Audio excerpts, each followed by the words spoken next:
Assalamualaikum sobat-sobat penikmat alur film. Kali ini kita akan mengalur film yang sangat epik dan terbaik sepanjang masa. Karena selain dibintangi oleh aktor papan atas Hollywood seperti Morgan Freeman dan juga Brad Pitt, cerita yang disuguhkan pun sangat menarik dan mengandung plot twist yang tidak terduga. Menceritakan tentang aksi dua detektif handal dalam memburu sang psikopat yang telah menghabisi orang-orang dengan sangat brutal karena dianggap sering melakukan 7 jenis dosa, yaitu kerakusan, keserakahan, kemalasan, kemurkaan, kesombongan, nafsu, dan iri. Jadi sob, siapapun yang sering melakukan 7 dosa ini, segeralah bertobat sebelum jadi sasaran sang psikopat. Namun kira-kira mampukah sang detektif menghentikan aksi psikopat yang terkena dengan kejeniusannya ini? Daripada makin penasaran, mending kita langsung aja masuk ke alur filmnya. Film pun dimulai dengan memperlihatkan 2 orang detektif yang sedang menyelidiki kasus kematian seseorang. Ada detektif senior bernama William yang sebenarnya dalam waktu dekat ini dia akan pensiun. Namun karena sedang terjadi kasus yang rumit dan tidak wajar, maka pihak kepolisian pun sangat membutuhkan keterampilan dari detektif berpengalaman seperti William. Dalam upayanya mengungkap kasus, William pun ditemani oleh seorang detektif junior bernama David yang dikenal dengan sifatnya yang arogan dan mudah marah. Mereka pun memulai penyelidikannya dengan mengidentifikasi kasus kematian dari seorang pria bertubuh gemuk. Meski beberapa polisi meyakini jika pria itu tewas akibat serangan jantung, namun David meragukannya. Pada akhirnya, David dan William pun memastikannya sendiri dengan masuk ke dalam rumah si korban yang dijadikan TKP. Di sana mereka menemukan adanya beberapa kejanggalan. David melihat ada puluhan kaleng makanan yang sudah terbuka dan ada juga ember yang dipenuhi dengan muntahan korban. Lalu William pun melihat jika tangan dan kaki korban dalam posisi diikat dengan kawat. Dan dia juga menemukan adanya bekas luka di belakang kepala si korban. Namun saat ini dia masih belum tahu persis penyebab sebenarnya dari luka tersebut.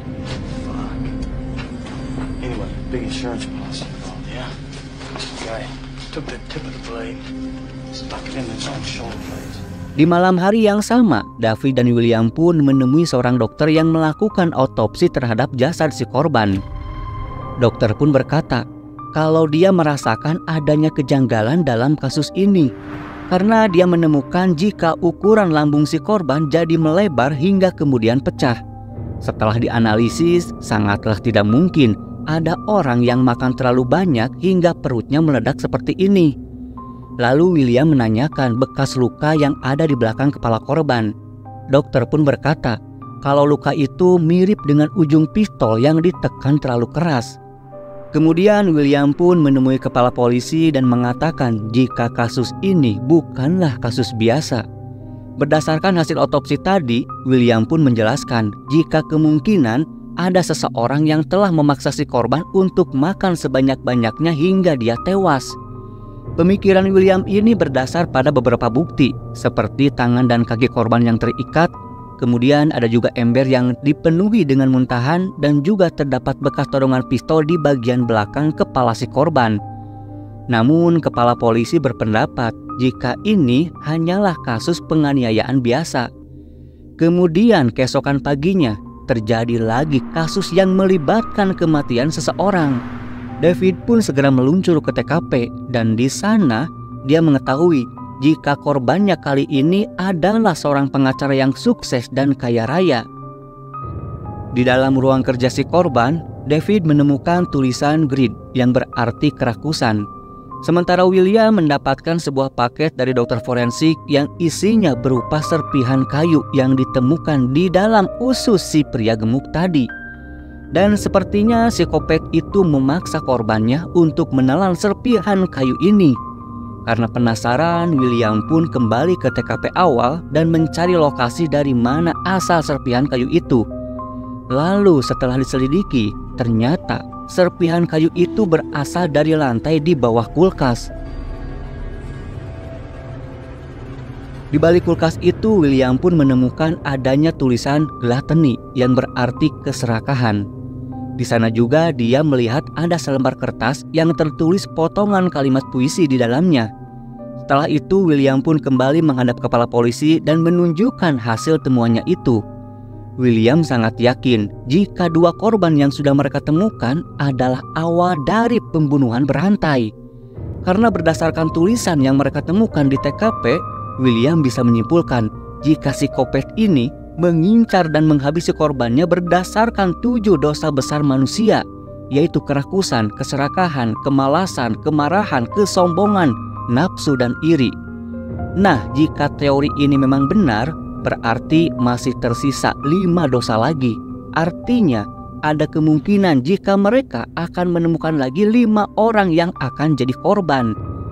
Lalu keesokan harinya, David mengajak William untuk makan malam bersama di rumahnya. Dan di sini kita juga diperlihatkan dengan istri David yang bernama Tracy. Setelah acara makan malam selesai, William pun kembali melihat foto hasil olah TKP dari kasus tewasnya si pengacara. Pada foto itu dia melihat adanya sebuah alat timbangan yang terdapat potongan daging dari si korban. Kemudian David menunjukkan foto tulisan yang diduga ditulis oleh si pelaku. Setelah dianalisa, ternyata tulisan itu adalah berupa potongan cerita dari karangan seorang penulis terkenal asal Venice. Dan isi tulisan itu adalah 1/2 kilo daging, tidak kurang tidak lebih, tanpa tulang dan hanya daging. Jika tugas diselesaikan, maka dia pun bebas. David pun memberikan informasi tambahan jika kursi yang diduduki si pengacara basah oleh keringat. Dan itu berarti psikopat ini memberikan banyak waktu kepada si pengacara untuk memilih bagian tubuh mana yang mau dia potong terlebih dahulu. William pun menyimpulkan jika psikopat ini memaksa si pengacara untuk memotong bagian tubuhnya sendiri seberat 1/2 kilogram sebagai syarat jika dia ingin bebas. Kemudian di malam yang sama, mereka berdua pun mengunjungi istri dari si pengacara. Lalu saat David memperlihatkan kumpulan foto hasil olah TKP, istri si pengacara pun menyadari jika foto lukisan di ruang kerja suaminya terbalik. Tanpa membuang waktu, David dan William pun kembali ke TKP dan membongkar lukisan tersebut. Namun sayangnya sob, mereka tidak menemukan petunjuk apapun. Kemudian William pun mencoba memeriksa sidik jari di dinding tempat lukisan dipajang. Dan akhirnya dia berhasil menemukan sidik jari itu.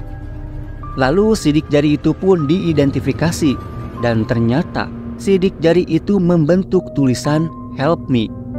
Namun yang membuat mereka bingung, ternyata sidik jari itu bukanlah milik si korban. Kemudian David dan William membawa hasil temuannya itu untuk diperiksa lebih lanjut guna menemukan pemilik asli dari sidik jari tersebut. Beberapa hari kemudian diketahuilah jika pemilik sidik jari itu adalah seorang pria bernama Victor, seorang buronan polisi yang pernah dipenjara karena mengedarkan obat terlarang. Akhirnya kepala polisi pun mengerahkan beberapa tim SWAT untuk menyerbu apartemen milik Victor.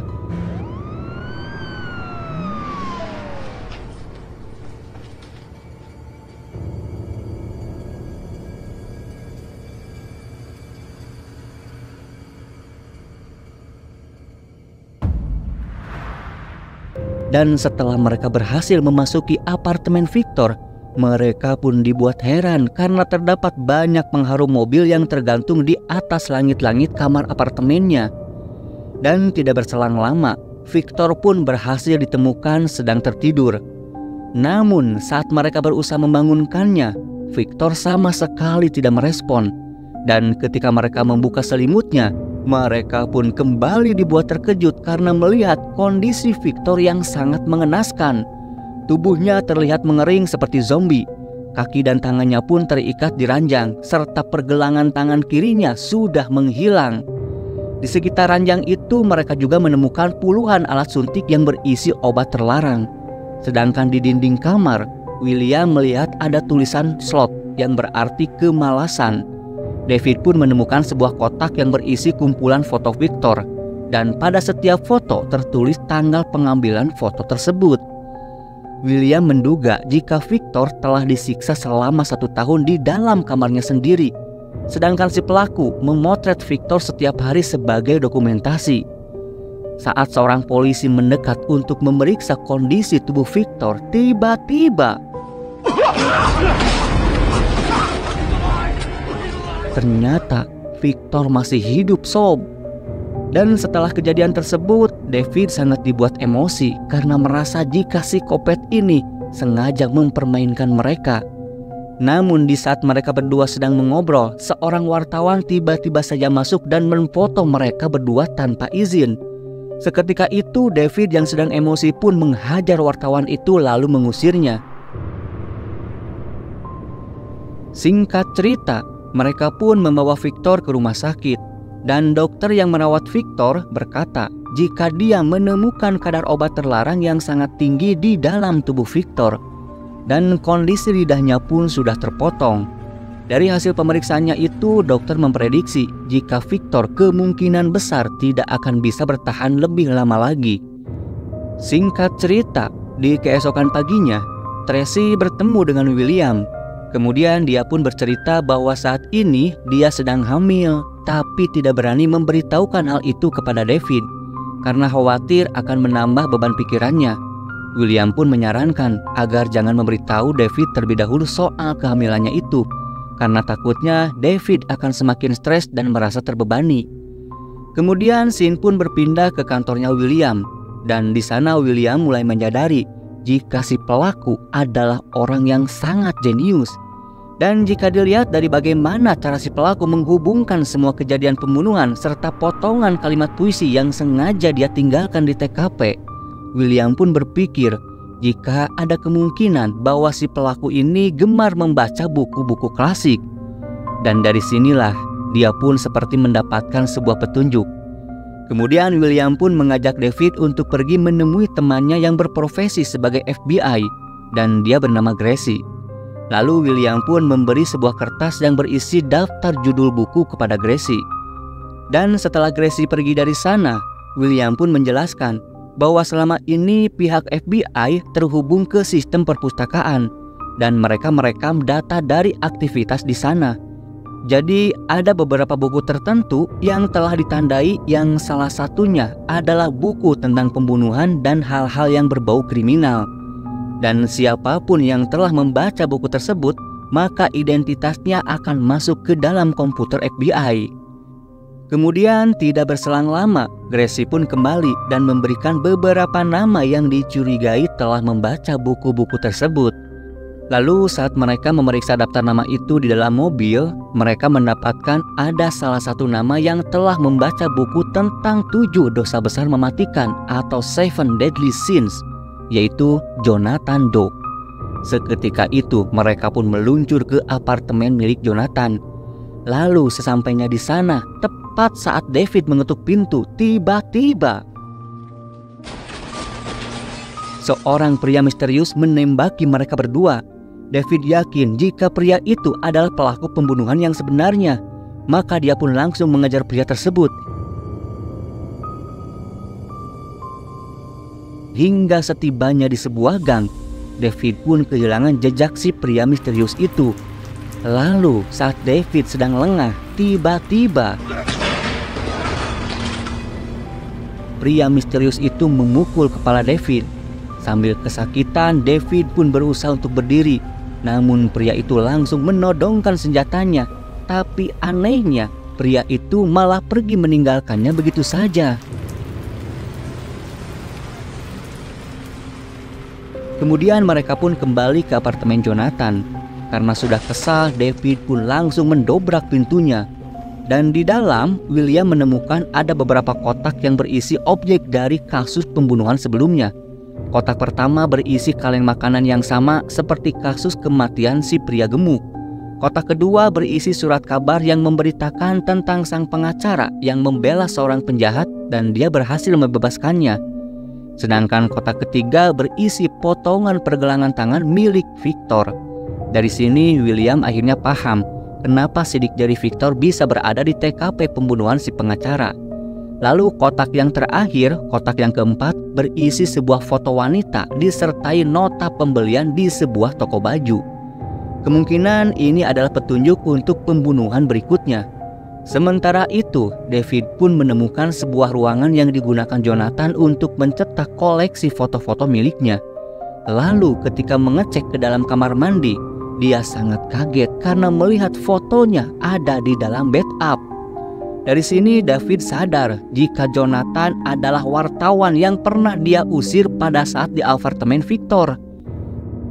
Kemudian David dan William pun pergi menuju ke toko baju yang notanya ditemukan di kota keempat. Penjaga toko itu pun mengatakan bahwa tadi ada seorang pria yang meminta untuk dibuatkan baju yang desainnya sangat aneh.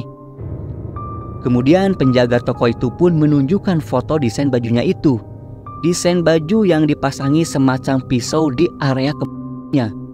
Tidak lama kemudian, William pun mendapatkan kabar bahwa polisi menemukan seorang wanita yang tewas mengenaskan di atas ranjang. Mereka pun segera meluncur ke TKP, dan sesampainya di sana, William melihat ada tulisan lust atau nafsu terukir di depan pintu kamar tersebut. Ternyata wanita yang tewas itu adalah wanita yang fotonya ada di kotak keempat. Di dalam kamar itu mereka juga menemukan ada seorang pria yang terlihat sangat ketakutan. Wajahnya pun tampak sangat pucat. Pria ini mengatakan jika tadi ada orang asing yang memaksanya untuk memakai pakaian aneh dan mengerikan, yaitu pakaian yang foto desainnya sempat dilihat oleh William dari penjaga toko. Lalu pria ini dipaksa untuk menggunakan baju itu sampai si wanita pun tewas. He asked me if I was married. Do you like what you do for a living? No, I don't.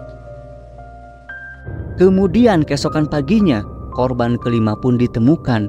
Kali ini seorang model cantik yang ditemukan tewas di dalam kamarnya. Dan di atas kasurnya terdapat tulisan pride atau kesombongan. Kulit wajah korban sudah rusak dan hidungnya pun dipotong. Kemudian David dan William kembali ke kantor polisi. Namun saat menaiki tangga, tiba-tiba seorang pria berteriak memanggil mereka. Ternyata sob, pria itu adalah Jonathan, si kopet yang selama ini mereka cari-cari. Seketika itu mereka pun langsung menangkapnya. Meski mereka belum mengerti kenapa Jonathan tiba-tiba menyerahkan dirinya begitu saja. Terlihat jika Jonathan sengaja memotong semua kulit di ujung jarinya. Itulah kenapa para detektif ini sulit menemukan sidik jari Jonathan di TKP pembunuhan. Dari hasil pemeriksaan diketahui jika Jonathan ini adalah orang yang berpendidikan tinggi. Namun William dan David merasakan adanya kejanggalan karena tidak mungkin jika dia menyerahkan diri begitu saja. Padahal harusnya masih ada 2 pembunuhan lagi yang berkaitan dengan 7 dosa. Dan ternyata sob, dugaan mereka benar. Pengacara Jonathan berkata kalau masih ada 2 korban lagi yang disembunyikan. Jonathan mau mengantarkan mereka ke tempat mayat tersebut. Namun yang boleh ikut hanyalah David dan William saja. Jika mereka tidak setuju, maka Jonathan akan mengajukan pembelaan kalau dia sedang mengalami gangguan jiwa. Dan pengacaranya menjamin jika Jonathan bisa dibebaskan dengan alasan tersebut. Karena tidak punya pilihan lain, akhirnya para detektif ini pun menyepakatinya. Mereka pun akhirnya pergi ke sebuah tempat yang diarahkan oleh Jonathan. Di perjalanan, Jonathan bercerita bahwa dia sengaja melakukan aksinya ini untuk menghukum dan memberi peringatan kepada para pendosa.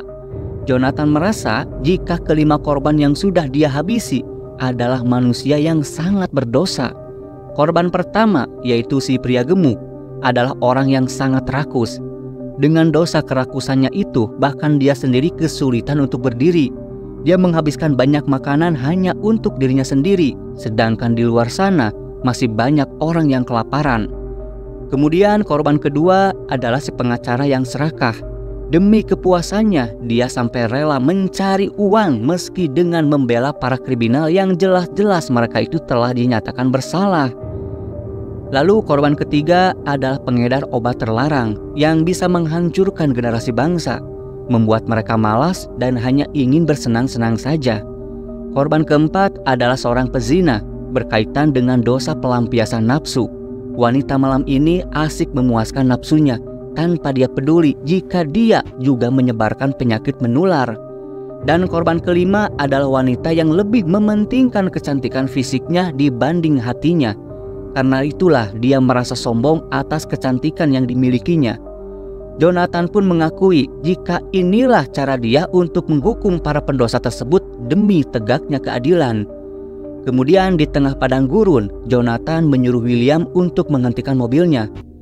Lalu saat mereka turun dari mobil, mereka melihat ada mobil mencurigakan yang mendekat ke arah lokasi mereka. William pun langsung menghentikan mobil tersebut dan menyuruh supirnya untuk keluar. Supir tersebut ternyata hanyalah seorang kurir yang dibayar Jonathan untuk mengirimkan sebuah paket. Dan paket itu ditujukan untuk David. Karena mengira jika isi kotak itu adalah bom, maka William pun membuka paket tersebut dengan sangat hati-hati. Dan betapa terkejutnya William ketika melihat isi paket itu. Lalu dia pun melihat ke arah David. William pun langsung berteriak agar David membuang pistol di tangannya. Namun karena jarak mereka terlalu jauh, David pun tidak dapat mendengarnya dengan jelas. Lalu tiba-tiba Jonathan berkata kalau perasaan iri adalah dosa terbesarnya. Jadi sob, selama ini sebenarnya Jonathan itu kagum dengan sosok David. Dia juga merasa iri karena David memiliki istri yang sangat cantik. Jonathan juga berkata, jika kemarin pagi dia sempat mampir ke rumah David hanya untuk merasakan hidup sederhana dengan istri cantiknya. Namun usahanya tidak berjalan dengan baik. Jadi sekarang dia membawakan souvenir untuk David, yaitu paket yang berisi kepala istrinya. Jonathan juga berkata kalau Tracy atau istri David sempat memohon untuk dibiarkan hidup karena dia sedang mengandung anaknya David.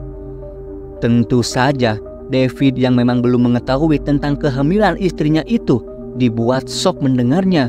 Seketika itu juga emosi David memuncak dan tidak terkendali. William terus membujuk David untuk tidak membunuh Jonathan. William berkata jika David membunuh Jonathan, maka psikopat ini akan merasa menang karena memang itulah yang dia inginkan. Namun Jonathan terus saja memprovokasi David agar dia mengeluarkan sifat amarahnya.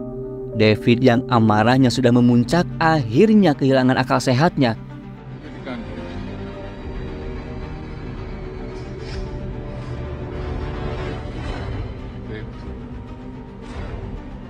Dan inilah yang terjadi. David pun menembak Jonathan hingga tewas. William merasa kecewa dengan tindakan David dan dengan terpaksa harus menangkapnya atas kasus pembunuhan.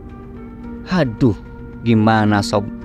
Memang alurnya cukup berat sih, tapi intinya dua korban terakhir dari dosa yang tersisa adalah David atas dosa amarahnya dan si Jonathan itu sendiri atas dosa iri karena dia menginginkan kehidupan yang David miliki. Meski David tidak tewas, tapi dengan kejadian tersebut dia harus menanggung penderitaan yang luar biasa. Dia akan kehilangan pekerjaannya dan hidupnya juga jadi berantakan karena harus terkurung dalam penjara. Ditambah penyesalan yang mendalam atas kematian istri dan calon anaknya yang tentu saja bisa membuatnya depresi. Dan mungkin saja karena tidak tahan, ujung-ujungnya dia pun akan memilih bundir.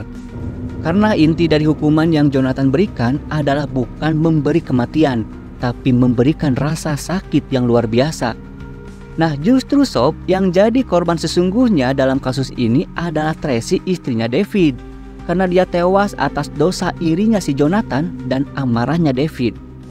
Jadi sob, film ini mengingatkan kita bahwa akan ada balasan dari setiap perbuatan. Jika sobat mengira bahwa siksaan yang diberikan si Jonathan sangatlah sadis, ingat sob, Allah Subhanahu wa Ta'ala lebih keras lagi siksanya. Namun Allah juga Maha Pengampun, Maha Penyayang. I'lamu annallaha syadidul iqabi wa annallaha ghafurur rahim. Ketahuilah bahwa Allah sangat keras siksanya dan bahwa Allah Maha Pengampun, Maha Penyayang. Quran Surat Al-Ma'idah ayat ke-98. Maka pilihan ada pada kita semua. Apakah lebih memilih siksaan Allah atau lebih mengharapkan ampunan dan kasih sayangnya? Maka bertobatlah dan perbanyaklah berbuat kebaikan. Inna rahmatallahi qaribum minal muhsinin. Sesungguhnya rahmat Allah itu sangat dekat kepada orang yang berbuat kebaikan. Quran Surat Al-A'raf ayat ke-56. Itu